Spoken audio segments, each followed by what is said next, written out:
Chapter 2 self and personality post Freudian approaches. പ്രധാനപ്പെട്ട post Freudians ആയ Carl യുങ്, Karen Horney, Alfred Adler, Erich Fromm and Erik Erikson. കൂടാതെ criticism of psychodynamic theories. ഇത്രയുമാണ് നമ്മളിവിടെ മനസ്സിലാക്കാൻ പോകുന്നത്. Post Freudian approaches. A number of theorist further developed their ideas following Freud. ഫ്രോയിഡിന് ശേഷം അദ്ദേഹത്തെ ഫോളോ ചെയ്തുകൊണ്ട് കുറച്ച് തിയറിസ്റ്റുകൾ അവരുടേതായ ഐഡിയാസ് ഡെവലപ്പ് ചെയ്തു. Some had worked with him and then moved on to develop their own versions of the psychoanalytic theory. അതായത് പലരും ആദ്യകാലങ്ങളിൽ ഫ്രോയിഡിൻ്റെ കൂടെ വർക്ക് ചെയ്യുകയും പിന്നീട് ഫ്രോയിഡിൽ നിന്നും പിരിഞ്ഞ് അവരുടേതായ വേർഷൻസ്, സൈക്കോ അനാലിറ്റിക് തിയറിയെക്കുറിച്ച് അവരുടേതായ വേർഷൻസ് ഡെവലപ്പ് ചെയ്യുകയാണ് ചെയ്തിരിക്കുന്നത്. These theorists have been called neo-analytic or post-Freudian in order to differentiate their work from Freud's. അവരുടെ വർക്ക് ഫ്രോയിഡിൽ നിന്നും മാറ്റി അവരുടെ വർക്ക് എന്താണെന്ന് മനസ്സിലാക്കുവാൻ വേണ്ടിയിട്ട് ഇത്തരത്തിലുള്ള തിയറിസ്റ്റുകളെ നമ്മൾ പറയുന്നത് neo analytic or post Freudians എന്നാണ്. ഫ്രോയിഡ് നമുക്കറിയാം, അദ്ദേഹം പ്രാധാന്യം കൊടുത്തിരുന്നത് ഇഡിനായിരുന്നു. എന്നാൽ നിയോ അനലിറ്റിക് അഥവാ പോസ്റ്റ് ഫ്രോയിഡിയൻസ് ഈഗോയ്ക്കായിരുന്നു ഇമ്പോർട്ടൻസ് നൽകിയിട്ടുള്ളത്. ഫ്രോയിഡ് അൺകോൺഷ്യസ് മൈൻഡിനെയാണ് as the determinant of personality ആയിട്ട് പറഞ്ഞിരുന്നത്. പക്ഷേ post Freudians conscious aspect of പേഴ്സണാലിറ്റിക്കാണ് ഇമ്പോർട്ടൻസ് നൽകിയിരിക്കുന്നത്. അതുപോലെ തന്നെ ഫ്രോയിഡ് സെക്ഷൽ ഇൻസ്റ്റിങ്സിനാണ് ഇമ്പോർട്ടൻസ് നൽകിയിരിക്കുന്നത്.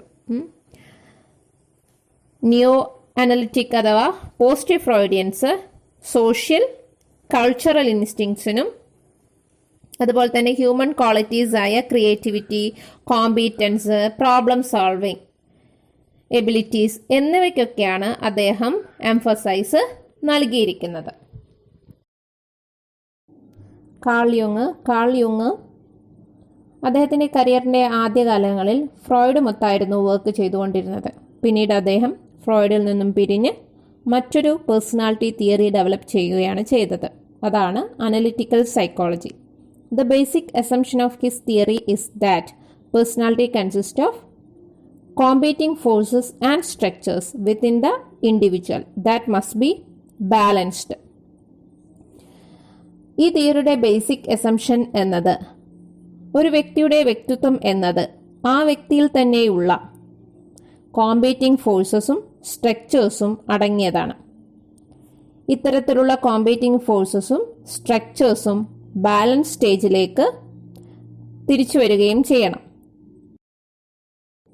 യുങ് saw human beings guided as much by aims and aspirations. യുങ് പറഞ്ഞു, ഒരു വ്യക്തിയെ ഗൈഡ് ചെയ്യുന്നത് എയിംസും ആസ്പിറേഷൻസുമാണ്. അതായത് അവൻ്റെ ലക്ഷ്യങ്ങളും അഭിലാഷങ്ങളുമാണ് ഒരു വ്യക്തിയെ ഗൈഡ് ചെയ്യുന്നത് എന്നാണ് അദ്ദേഹം പറഞ്ഞിരിക്കുന്നത്.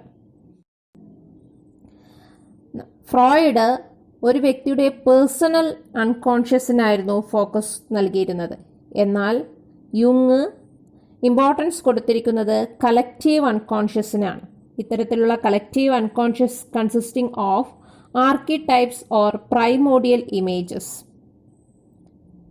ഈ കളക്റ്റീവ് അൺകോൺഷ്യസ് എന്നത് ഒരു വ്യക്തി അക്വയർ ചെയ്യുന്നതല്ല, അല്ലാതെ ഇത് പാരമ്പര്യമായിട്ട്, അതായത് തലമുറകളായിട്ട് കൈമാറി ആ വ്യക്തിക്ക് ലഭിച്ചിരിക്കുകയാണ് ചെയ്യുന്നത്. എക്സാമ്പിളായിട്ട് പറയുവാണെങ്കിൽ ദ ഗോഡ് അല്ലെങ്കിൽ ദ മദർ എർത്ത്, ഭൂമി ദേവി, ഇതൊക്കെയാണ് ആർക്കിടൈപ്സിന് എക്സാമ്പിൾ. ഇത്തരത്തിലുള്ള ആർക്കിടൈപ്സ് നമുക്ക് പലപ്പോഴും മിത്സിലും ഡ്രീംസിലും ആർട്സിലും ഒക്കെ കാണാൻ സാധിക്കും എന്നാണ് യുങ് പറയുന്നത്. അതുപോലെ തന്നെ യുങ് ഇമ്പോർട്ടൻസ് നൽകിയിരിക്കുന്നത് യൂണിറ്റിക്കും വണ്ണസിനുമാണ്.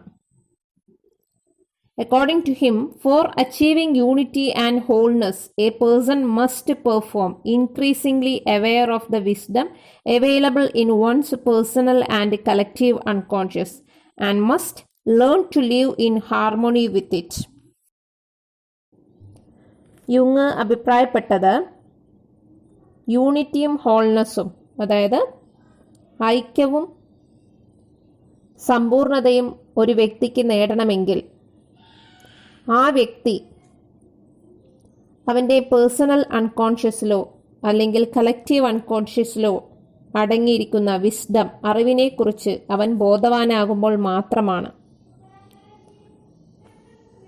ഒപ്പം ഇത്തരത്തിലുള്ള കാര്യങ്ങളോട് യോജിച്ച് ജീവിക്കുവാൻ അവൻ പഠിക്കുകയും വേണം എന്നാണ് അദ്ദേഹം അഭിപ്രായപ്പെട്ടിരിക്കുന്നത്. കാരൻ ഹോണി ഫ്രോയിഡിൻ്റെ ഒരു ശിഷ്യയായിരുന്നു.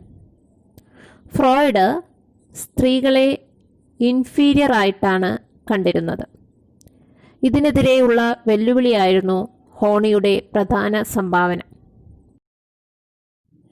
കാരൻ Horney adopted a more optimistic view of human life. ജീവിതത്തിൻ്റെ ഓപ്റ്റിമിസ്റ്റിക് വ്യൂവിനായിരുന്നു അവർ ഇമ്പോർട്ടൻസ് നൽകിയത്. ശുഭാപ്തി വിശ്വാസത്തിനാണ് അവർ ഊന്നൽ നൽകിയിരുന്നത്.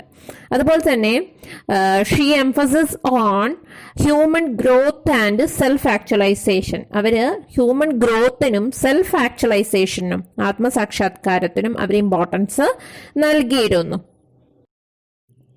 According to her, each sex has attributes to be admired by the other, and neither sex can be viewed as superior or inferior.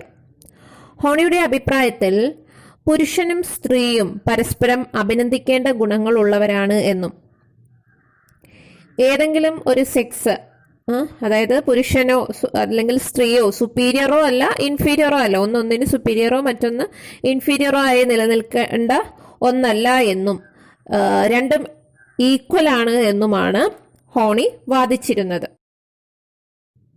She countered that women were more likely to be affected by social and cultural factors than by biological factors. അവർ പറഞ്ഞു, സ്ത്രീയെ പലപ്പോഴും ബാധിക്കുന്നത്, effect ചെയ്യുന്നത് biological factors മാത്രമല്ല, biological factors അല്ല എന്നും അതിനേക്കാൾ ഉപരി ഒരു സ്ത്രീയെ എഫക്റ്റ് ചെയ്യുന്നത് സോഷ്യൽ ഫാക്ടേഴ്സോ, അതായത് സാമൂഹികപരമായ ഫാക്ടേഴ്സോ അല്ലെങ്കിൽ കൾച്ചറൽ ഫാക്ടേഴ്സോ ആണ് എന്നാണ് അവർ വാദിച്ചിരുന്നത്. She argued that psychological disorders were caused by disturbed interpersonal relationship. അവർ പറഞ്ഞു, കുട്ടിക്കാലത്ത് ഒരു വ്യക്തിക്ക് അനുഭവപ്പെടുന്ന അസ്വസ്ഥമായ ആളുകൾ തമ്മിലുള്ള പരസ്പര ബന്ധമാണ് പലപ്പോഴും സൈക്കോളജിക്കൽ ഡിസോർഡേഴ്സിന് കാരണമാകാറുള്ളത് എന്ന്. When parents' behavior towards a child is indifferent, discouraging and erratic, the child feels insecure and a feeling called basic anxiety results. പലപ്പോഴും interpersonal relationship, disturbed interpersonal relationship എന്ന് കാരൻ ഹോണി പറഞ്ഞിരിക്കുന്നത് പാരൻസും ചൈൽഡും തമ്മിലുള്ള ബന്ധത്തെക്കുറിച്ചാണ്. കൂടുതലായിട്ട് അതിനാണ് അവർ പറഞ്ഞിരിക്കുന്നത്. അപ്പോൾ പാരൻസും ചൈൽഡും തമ്മിലുള്ള ബന്ധത്തിൽ പാരൻസ് പലപ്പോഴും കുട്ടികളോട് ഇൻഡിഫറൻ്റ് ആയിട്ട് പെരുമാറുകയും, അതായത് ഇൻഡിഫറൻ്റ് എന്ന് പറഞ്ഞാൽ നിസ്സംഗത കാണിക്കുക, അല്ലെങ്കിൽ ഡിസ്കറേജിങ് കാണിക്കുക, അവരെ നിരുത്സാഹപ്പെടുത്തുക. അതേപോലെ തന്നെ അവരോട് ഇറാറ്റിക് എന്ന് പറഞ്ഞാൽ തെറ്റായ രീതിയിൽ പെരുമാറുക. അങ്ങനെയൊക്കെ ചെയ്യുമ്പോൾ കുട്ടിയിൽ ഒരു ഇൻസെക്യൂരിറ്റി ഫീലിംഗ് വളർത്തുന്നു എന്നാണ് പറഞ്ഞത്. അതായത് കുട്ടിയിൽ ഒരു അരക്ഷിതാവസ്ഥ ഉണ്ടാകാൻ കാരണമാകുന്നു. And a feeling called basic anxiety results. അതുപോലെ തന്നെ കുട്ടിയിൽ ഒരു ബേസിക് ആൻസൈറ്റി, ഉത്കണ്ഠ വളരുവാനും കാരണമാകുന്നു.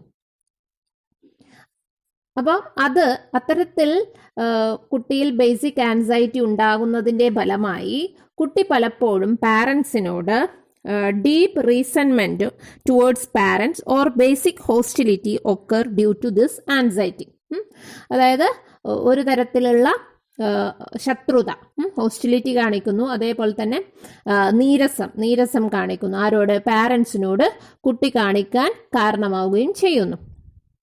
ഓക്കെ, അപ്പോൾ അതുകൊണ്ട് ഇത്തരത്തിൽ കുട്ടികളോട് ഡൊമിനൻ്റ് ആയിട്ട് പാരൻസ് വളരെ ഡൊമിനൻസ് കാണിക്കുക, ഇൻഡിഫറൻസ് കാണിക്കുക, അല്ലെങ്കിൽ അവർക്ക് കൂടുതൽ അപ്രൂവൽ കൊടുക്കുക, അല്ലെങ്കിൽ തീരെ അപ്രൂവൽ കൊടുക്കാതിരിക്കുക, അങ്ങനെയൊക്കെ ചെയ്യുന്നതിൻ്റെ ഫലമായിട്ട് പലപ്പോഴും കുട്ടികളിൽ ഐസൊലേഷൻ, അവർ ഒറ്റപ്പെടൽ ഫീൽ ചെയ്യുന്നു, അല്ലെങ്കിൽ അവർക്ക് ഹെൽപ്ലെസ്നെസ് ഫീൽ ചെയ്യുന്നു, നിസ്സഹായത വളർത്തുന്നു. അപ്പോൾ അങ്ങനെയൊക്കെ ഉണ്ടാവുന്നതിൻ്റെ ഫലമായിട്ട് പലപ്പോഴും കുട്ടിയുടെ ഹെൽത്തി ഡെവലപ്മെന്റിന് ഇതെല്ലാം തന്നെ കാരണമാവുകയും ചെയ്യുന്നുണ്ട് എന്നാണ് കാരൻ ഹോണി പറഞ്ഞിരിക്കുന്നത്. Alfred Adler. Adler's theory is known as individual psychology. ആഡ്ലറിന്റെ തിയറി അറിയപ്പെട്ടിരുന്നത് ഇൻഡിവിജ്വൽ സൈക്കോളജി എന്നാണ്. His basic assumption is that human behaviour is purposeful and goal directed. അതായത് ഹ്യൂമൻ ബിഹേവിയർ, മനുഷ്യൻ്റെ പെരുമാറ്റം പേർപ്പസ്ഫുൾ ആണ്, എല്ലാത്തിനും ഒരു പേർപ്പസ് ഉണ്ട്, അതുപോലെ തന്നെ ഗോൾ ഡയറക്റ്റഡുമാണ്, ലക്ഷ്യത്തിലേക്ക് പോകുന്നതുമാണ് ഓരോ വ്യക്തിയുടെയും പെരുമാറ്റം എന്നത്. Each one of us has the capacity to choose and create. എല്ലാ വ്യക്തികൾക്കും ചൂസ് ചെയ്യാനും എല്ലാ കാര്യങ്ങളും തിരഞ്ഞെടുക്കുവാനും അതുപോലെ തന്നെ ക്രിയേറ്റ് ചെയ്യാനും ഒക്കെയുള്ള കപ്പാസിറ്റി ഉണ്ട്. Our personal goals are the sources of our motivation. ഓരോ വ്യക്തിക്കും എന്തുണ്ട്? പേഴ്സണൽ ഗോൾസ് ഉണ്ട്, ഓരോ ലക്ഷ്യങ്ങളുണ്ട്. അത്തരത്തിലുള്ള ലക്ഷ്യങ്ങളാണ് പലപ്പോഴും നമ്മുടെ മോട്ടിവേഷൻ്റെ സോഴ്സസ് ആയിട്ട്, മോട്ടിവേഷൻ്റെ ഉറവിടമായിട്ട് പറയുന്നത് ഇത്തരത്തിലുള്ള പേഴ്സണൽ ഗോൾസ് ആണ്. The goals that provide us with security and help us in overcoming the feeling of inadequacy are important in our personality development. അതായത് ഒരു വ്യക്തിക്ക് നല്ല വ്യക്തിത്വം ഡെവലപ്പ് ചെയ്യണമെങ്കിൽ പലപ്പോഴും ഇത്തരത്തിലുള്ള ഗോൾസ്, പേഴ്സണൽ ഗോൾസ് നമുക്കൊരു സെക്യൂരിറ്റി ഫീൽ ചെയ്യുന്നു, provide us with security and help us in overcoming the feeling of inadequacy feeling overcoming ചെയ്യുവാനും ഇത്തരത്തിലുള്ള പേഴ്സണൽ ഗോൾസ് പലപ്പോഴും ഒരു വ്യക്തിയെ സഹായിക്കുന്നു എന്നാണ് ആഡ്ലർ പറഞ്ഞിരിക്കുന്നത്. അങ്ങനെയാണ് ഒരു വ്യക്തിയുടെ പേഴ്സണാലിറ്റി ഡെവലപ്പ് ചെയ്തു വരുന്നത് എന്നും. In Adler's view, every individual suffers from the feeling of inadequacy and guilt, that is inferiority complex. അതായത് എല്ലാവരിലും ഉള്ള ഫീലിംഗ് ആണ് എന്ത്? ഇൻഫീരിയോറിറ്റി കോംപ്ലക്സ് എന്നത്. ഇൻഫീരിയോറിറ്റി കോംപ്ലക്സ് എന്ന് പറഞ്ഞാൽ എന്താണ്? ഇൻഅഡിക്വസി ഫീലിംഗ് ആകാം, ഗിൽറ്റ് ഫീലിംഗ് ആകാം, ഷെയിം ആകാം, എംബറാസ്മെൻ്റ് ആകാം. അങ്ങനെയുള്ള ഫീലിങ്ങിനെ മൊത്തത്തിൽ നമ്മൾ പറയുന്നതാണ് എന്ത്? ഇൻഫീരിയോറിറ്റി കോംപ്ലക്സ് എന്നത്. ഇത്തരത്തിലുള്ള inferiority complex which arise from childhood, ഒരു ചൈൽഡ്ഹുഡ് എന്ന് കുട്ടിക്കാലം മുതൽക്കേ ഡെവലപ്പ് ചെയ്ത് വരുന്നതാണെന്ത്? ഇൻഫീരിയോറിറ്റി കോംപ്ലക്സ് എന്നത്. ഇത്തരത്തിലുള്ള ഇൻഫീരിയോറിറ്റി കോംപ്ലക്സിനെ ഓവർകമ്മിങ് ചെയ്യുക, മറികടക്കുക എന്നതാണ്. Overcoming this complex is essential for optimal personality development. നല്ല രീതിയിൽ ഒരു പേഴ്സണാലിറ്റി ഡെവലപ്പ് ചെയ്ത് വരണമെങ്കിൽ ഇത്തരത്തിലുള്ള ഇൻഫീരിയോറിറ്റി കോംപ്ലക്സിനെ ഓവർകമ്മിങ് ചെയ്യേണ്ട അതിൻ്റെ ആവശ്യകതയുണ്ട് എന്നാണ് ആഡ്ലർ പറഞ്ഞിരിക്കുന്നത്. Rick from developed his theory from A social orientation. From അദ്ദേഹത്തിൻ്റെ തിയറി ഡെവലപ്പ് ചെയ്തിരിക്കുന്നത് സോഷ്യൽ ഓറിയൻറ്റേഷന് അടിസ്ഥാനമാക്കിയാണ്. നേരെമറിച്ച് ഫ്രോയിഡ് അദ്ദേഹത്തിൻ്റെ തിയറി ബയോളജിക്കൽ ഓറിയൻറ്റേഷൻ അടിസ്ഥാനമാക്കിയായിരുന്നു ഡെവലപ്പ് ചെയ്തിരുന്നത്. എന്നാൽ ഇവിടെ ഫ്രോം സോഷ്യൽ ഓറിയൻറ്റേഷന് പ്രാധാന്യം നൽകിക്കൊണ്ടാണ് തിയറി ഡെവലപ്പ് ചെയ്തിരിക്കുന്നത്. He viewed human beings as basically social beings who could be understood in terms of their relationship with others. അതായത് പലപ്പോഴും മനുഷ്യരെ അല്ലെങ്കിൽ ഓരോ വ്യക്തികളെ അദ്ദേഹം ഒരു സോഷ്യൽ ബീയിങ്സ് ആയിട്ടാണ് പറഞ്ഞിരിക്കുന്നത്. ബേസിക്കലി സോഷ്യൽ ബീയിങ്സ് ആണ് ഓരോ വ്യക്തിയും. അതായത് മറ്റുള്ളവരുമായി ബന്ധപ്പെട്ടുകൊണ്ടാണ് ഓരോ വ്യക്തിയും നിലനിൽക്കുന്നത് എന്നാണ് അദ്ദേഹം വാദിച്ചത്. അതുപോലെ തന്നെ he argued that psychological qualities such as growth and realization of potentials resulted from a desire for freedom and striving for justice and truth. അദ്ദേഹം പറഞ്ഞു സൈക്കോളജിക്കൽ ക്വാളിറ്റീസായ ഗ്രോത്തും അതുപോലെ തന്നെ റിയലൈസേഷൻ ഓഫ് പൊട്ടൻഷ്യൽസും, വളർച്ചയും കഴിവുകൾ എന്താണെന്നുള്ള തിരിച്ചറിവും, റിസൾട്ടഡ് ഫ്രം എവിടെ നിന്നാണ് അതൊക്കെ റിസൾട്ട് ചെയ്തിരിക്കുന്നത്, എവിടെ നിന്നാണ് അതൊക്കെ ഉണ്ടായിരിക്കുന്നത്? ഡിസയർ ഫോർ ഫ്രീഡം, നമ്മുടെ സ്വാതന്ത്ര്യത്തിനോടുള്ള ആഗ്രഹത്തിൽ നിന്നും, and striving for justice and truth, നീതിക്കും സത്യത്തിനും വേണ്ടിയുള്ള പരിശ്രമം എന്നിവയിൽ നിന്നുമൊക്കെയാണ് ഇത്തരത്തിലുള്ള സൈക്കോളജിക്കൽ ക്വാളിറ്റീസ് ഉണ്ടായിരിക്കുന്നത് എന്നാണ് അദ്ദേഹം പറഞ്ഞിരിക്കുന്നത്. അതുപോലെ തന്നെ Fromm holds that character traits അഥവാ personality develop from our experiences with other individuals. Character traits develop ചെയ്യുന്നത് പലപ്പോഴും മറ്റുള്ളവരുമായി നമുക്കുണ്ടാകുന്ന അനുഭവങ്ങളിൽ നിന്നുമാണ് നമുക്ക് പലപ്പോഴും ക്യാരക്ടർ ട്രേറ്റ്സ് അഥവാ പേഴ്സണാലിറ്റി ഡെവലപ്പ് ചെയ്യുവാൻ കാരണമാകുന്നത് എന്നാണ് ഫ്രോം പറഞ്ഞിരിക്കുന്നത്. അതുപോലെ തന്നെ അദ്ദേഹം his work recognizes the value of positive qualities such as tenderness and love in personality development. അതായത് വ്യക്തിത്വത്തിലെ പോസിറ്റീവ് ക്വാളിറ്റീസ് ആയ ടെൻഡർനെസ്, ആർദ്രത, ലവ്, സ്നേഹം, അത്തരത്തിലുള്ള പോസിറ്റീവ് ക്വാളിറ്റീസിൻ്റെ മൂല്യം തിരിച്ചറിയുന്നതായിരുന്നു അദ്ദേഹത്തിൻ്റെ വർക്ക്. നമുക്ക് പഠിക്കാനുള്ള അവസാനത്തെ നിയോ ഫ്രോയിഡിയൻ ആണ് Erikson. Erikson's theory lays stress on rational conscious ego processes in personality development. വ്യക്തിത്വ വികസനത്തിലെ റാഷണലും കോൺഷ്യസ് ഈഗോ പ്രോസസ്സിനുമാണ് എറിക്സന്റെ തിയറി കൂടുതൽ ഇമ്പോർട്ടൻസ് നൽകിയിരിക്കുന്നത്. അതുപോലെ തന്നെ in his theory development is viewed as a life long process and ego identity is granted a central place in this process. അദ്ദേഹത്തിൻ്റെ തിയറിയെ ഡെവലപ്മെന്റ് എന്നത് ഒരു ലൈഫ് ലോങ് പ്രോസസ്സാണ്. അതായത് ആജീവനാന്ത പ്രക്രിയയായിട്ടാണ് ഡെവലപ്മെന്റ് നടക്കുന്നത്. അതായത് ഫ്രം ഇൻഫാൻസി മുതൽ ഓൾഡ് ഏജ് വരെ നടക്കുന്ന ഒരു പ്രോസസ്സായിട്ടാണ് അദ്ദേഹം ഡെവലപ്മെന്റിനെ പറഞ്ഞിരിക്കുന്നത്. അദ്ദേഹത്തിന്റെ തിയറിയെ പറയുന്നത് സൈക്കോ സോഷ്യൽ ഡെവലപ്മെന്റ് എന്നാണ്. സൈക്കോ സോഷ്യൽ ഡെവലപ്മെന്റ് ആണ് അദ്ദേഹം. അപ്പോൾ നേരെ മറിച്ച് ഫ്രോയിഡിൻ്റെത് സൈക്കോ സെക്ഷൽ ഡെവലപ്മെന്റ് ആയിരുന്നു. അത് നമ്മൾ പഠിച്ചിരിക്കുന്നത് അഡൾട്ട്ഹുഡ് വരെ മാത്രമായിരുന്നു.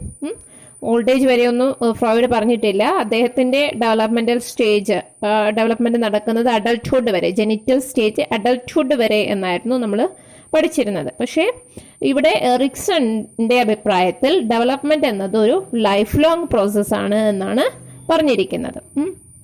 അതുപോലെ അദ്ദേഹം ഈ ഒരു പ്രോസസ്സിൽ കൂടുതൽ ഇമ്പോർട്ടൻസ് നൽകിയിരിക്കുന്നത് ഈഗോ ഐഡന്റിറ്റിക്കായിരുന്നു അദ്ദേഹം കൂടുതൽ ഇമ്പോർട്ടൻസ് നൽകിയിരിക്കുന്നത്. അതുപോലെ തന്നെ അഡോളസെന്റ് സ്റ്റേജിലുള്ള ആളുകൾക്ക് ഒരു കോൺഫ്ലിക്റ്റ് ഉണ്ടാകുന്നുണ്ട്. The most important conflict during the Adolescence ആയിട്ടാണ് പറയുന്നത് എന്ത്? ഐഡന്റിറ്റി ക്രൈസിസ് അല്ലേ, നമ്മൾ പഠിച്ചിരിക്കുന്നുണ്ട്. ഇത്തരത്തിലുള്ള ഐഡന്റിറ്റി ക്രൈസിസ് ഏത് സ്റ്റേജിലാണ് ഉണ്ടാകുന്നത്? അഡോളസെന്റ് ഏജിലാണ് കാണപ്പെടുന്നത്. Has drawn considerable attention.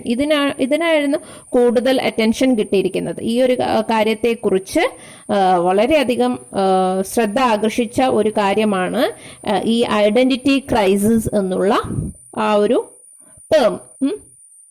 അതായത് ഐഡന്റിറ്റി ക്രൈസിസ് എന്ന് പറഞ്ഞാൽ identity crisis the failure to achieve ego identity during adolescence. ആ ഐഡന്റിറ്റി എന്താണ് എന്ന് ഒരു വ്യക്തിക്ക് തിരിച്ചറിയാൻ സാധിക്കാതെ ആ സമയത്ത് ഉണ്ടാകുന്ന ഒരു കോൺഫ്ലിക്റ്റിനെയാണ് എന്തെന്ന് പറയുന്നത് ഐഡന്റിറ്റി ക്രൈസിസ് എന്ന് പറഞ്ഞിരുന്നത്. Erikson argues that young people must generate for themselves a central perspective and a direction that can give them a meaningful sense of unity and purpose. അതായത് എറിക്സൺ പറഞ്ഞു യങ് പീപ്പിൾസ് അവര് ഒരു central പെർസ്പെക്റ്റീവും ഡിറക്ഷനും ഉണ്ടാക്കുന്നു എന്നാണ് പറഞ്ഞത്. Young people must generate for themselves. അവർക്ക് വേണ്ടി ഒരു സെൻട്രൽ പെർസ്പെക്റ്റീവും കേന്ദ്രമായിട്ടുള്ളൊരു കാഴ്ചപ്പാടും ഒരു ഡിറക്ഷനും അവർക്ക് ഒരു ലക്ഷ്യവും ഉണ്ടാകുന്നു. That can give them a meaning sense of unity and purpose. ഇത്തരത്തിലുള്ള സെൻട്രൽ പെർസ്പെക്റ്റീവും ഡിറക്ഷനും അവർക്ക് ഒരു യൂണിറ്റിയും സെൻസ് ഓഫ് യൂണിറ്റിയും പേർപ്പസും ഉണ്ടാക്കി കൊടുക്കുന്നു, ഐക്യവും പേർപ്പസും ഒക്കെ അവർക്ക് ഉണ്ടാക്കി കൊടുക്കുന്നു എന്നും എറിക് എറിക്സൺ പറഞ്ഞിട്ടുണ്ട്.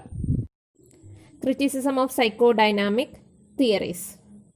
നമുക്കിവിടെ പഠിക്കാനുള്ളത് 4 ക്രിറ്റിസിസം ആണ്. First one, the theories are largely based on case studies. They lack a rigorous scientific basis. അതായത് ഈ സൈക്കോഡൈനാമിക് തിയറിക്ക് ഒരു തരത്തിലുള്ള സയൻറ്റിഫിക് ബേസിസും ഇല്ല. ഇതെല്ലാം കേസ് സ്റ്റഡി അടിസ്ഥാനപ്പെടുത്തി ഡെവലപ്പ് ചെയ്തിരിക്കുന്നതാണ് എന്നാണ്. അതുപോലെ തന്നെ second one, they use small and atypical individuals as samples for advancing generalisation. ഇതിൽ നടത്തിയിരിക്കുന്ന പല സ്റ്റഡീസും വളരെ ചെറിയ സാമ്പിളിലാണ് നടത്തിയിരിക്കുന്നത്. Small and atypical individuals as samples, വളരെ ചെറിയ ഗ്രൂപ്പ് ഓഫ് ഇൻഡിവിജ്വൽസിനെ എടുത്തുകൊണ്ട് അതിൽ നിന്ന് ലഭിക്കുന്ന റിസൾട്ട്സ് പിന്നീട് ജനറലൈസ് ചെയ്യുകയാണ് ചെയ്തിരിക്കുന്നത്. Third one, the concepts are not properly defined and it is difficult to submit them to scientific testing. അതായത് പലപ്പോഴും ഈ തിയറിയിലുള്ള പല കോൺസെപ്റ്റുകൾ, അതായത് അൺകോൺഷ്യസ്, ഈഗോ, അങ്ങനെയുള്ള പല പല ടേംസുകൾ പ്രോപ്പർലി ഡിഫൈൻ ചെയ്തിട്ടില്ല. ഉദാഹരണം പറയുകയാണെങ്കിൽ ഈഗോ എന്നുള്ളൊരു ടേം നമുക്ക് ലേമാനായിട്ട് സാധാരണക്കാർ ഉപയോഗിക്കാറുണ്ട് അല്ലേ, ഈഗോ എന്നുള്ളത്. അതായത് ഫ്രോയിഡിൻ്റെ ഈഗോയും സാധാരണക്കാർ ഉപയോഗിക്കുന്ന ഈഗോയും തമ്മിൽ എന്താണെന്ന് ക്ലിയർ ആവാതെ ബുദ്ധിമുട്ടാറുണ്ട്. എന്താണെന്ന് പലപ്പോഴും മനസ്സിലാകുന്നില്ല. അതുകൊണ്ട് അത് പലപ്പോഴും പല കാര്യങ്ങളും ക്ലിയർ ആയിട്ട് ഡിഫൈൻ ചെയ്യാത്തത് കൊണ്ടാണ് അത്തരത്തിലുള്ള ഡിഫിക്കൽട്ടീസ് വരുന്നത്. Fourth one, Freud has used males as the prototype of all human personality development. He overlooked female experiences and perspectives. പലപ്പോഴും ഫ്രോയിഡിൻ്റെ സ്റ്റഡീസിൽ കൂടുതൽ അദ്ദേഹം ഇമ്പോർട്ടൻസ് കൊടുത്തിരിക്കുന്നത് മെയിൽസിനാണ്. ഫീമെയിൽസിൻ്റെ എക്സ്പീരിയൻസസോ അവരുടെ കാഴ്ചപ്പാടോ അങ്ങനെയുള്ള കാര്യങ്ങളൊന്നും തന്നെ ഫ്രോയിഡ് പരിഗണിക്കുകയും ചെയ്തിട്ടില്ല. മെയിൽസിൽ പഠനം നടത്തി അത് ഫീമെയിൽസിലും കൂടി അപ്ലൈ ചെയ്യുകയാണ് ചെയ്തിരിക്കുന്നത്.